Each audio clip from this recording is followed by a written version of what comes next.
Universitas Pakuan merupakan salah satu perguruan tinggi swasta ternama dan terpercaya di Bogor, Jawa Barat, yang terus berkiprah melahirkan lulusan yang siap berkompetisi.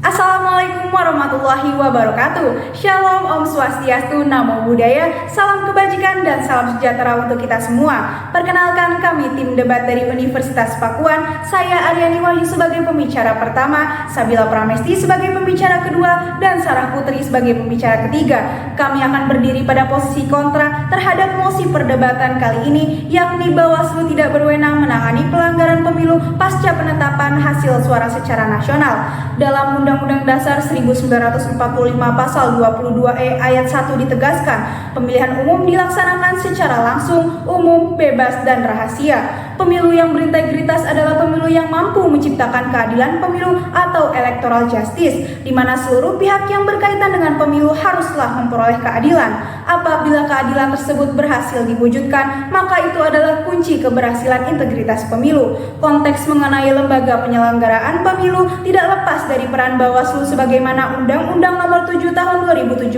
Pasal 1 Angka 17 yang menjelaskan bahwa lembaga penyelenggaraan pemilu adalah Bawaslu yang berfungsi untuk melaksanakan dan mengawasi pemilu di seluruh wilayah Indonesia. Adapun salah satu tugas Bawaslu adalah mencegah dan menangani pelanggaran dan sengketa proses pemilu. Dilihat secara fungsional, Bawaslu memiliki kedudukan yang strategis dalam menangani pelanggaran pemilu sebagaimana tertuang dalam Pasal 95 huruf A, B, dan C Undang-Undang Nomor 7 Tahun 2017. Namun, melihat kewenangan Bawaslu saat ini secara representatif belum mencapai efektivitasnya. Oleh karena itu, perlu kita koreksi dan tinjau kembali. Undang-Undang Pemilu Nomor 7 Tahun 2017 Pasal 399 ayat 1 Yuto 4 Pasal 403 Yuto Pasal 407. Jika kita melihat dari pasal-pasal tersebut, maka kewenangan Bawaslu masih sangat abu-abu, sehingga munculnya pertanyaan, seberapa luaskah kewenangan Bawaslu agar tidak bertentangan dengan sengketa hasil yang dilakukan oleh Mahkamah Konstitusi.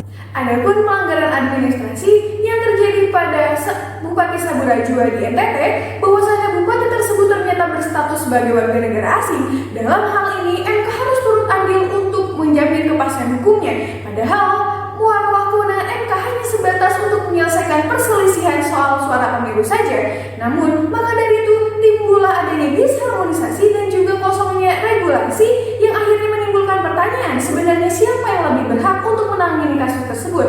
Karena aspek permasalahan yang semakin kompleks, maka dari itu kewenangan Bawaslu harus diuji dari segala aspeknya. Karena Bawaslu belum memiliki daya paksa untuk putusannya sehingga berpengaruh terhadap hukum yang Bawaslu keluarkan. Dewan Juri yang terhormat, untuk menciptakan penegakan hukum pemilu yang berkeadilan dan berintegritas, maka dari itu kami menawarkan beberapa solusi. Yang pertama, kami merekomendasikan adanya revisi Undang-Undang Nomor 7 Tahun 2017 tentang pemilu, yakni berupa pembentukan pasal secara khusus agar Bawaslu mendapatkan legitimasi dalam menangani pelanggaran administratif pasca penetapan hasil pemilu secara nasional. Legitimasi yang diberikan adalah berupa kewenangan untuk membatalkan keputusan KPU yang sudah ditetapkan, dengan catatan pelanggaran administratif tersebut telah cacat secara formil.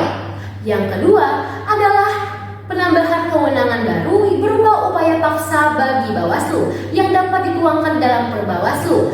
Mengapa harus upaya paksa? Karena dengan adanya upaya paksa, Bawaslu dan seluruh instrumen penegakan hukum pemilu dapat bekerja secara efektif dan optimal. Maka dari itu, kami secara tegas menyatakan bahwa Bawaslu berhak untuk menangani pelanggaran administrasi pemilu pasca penetapan hasil pemilu secara nasional. Sekian, lawan berdebat ialah kawan terbaik kami dalam berpikir. Salam Pancasila.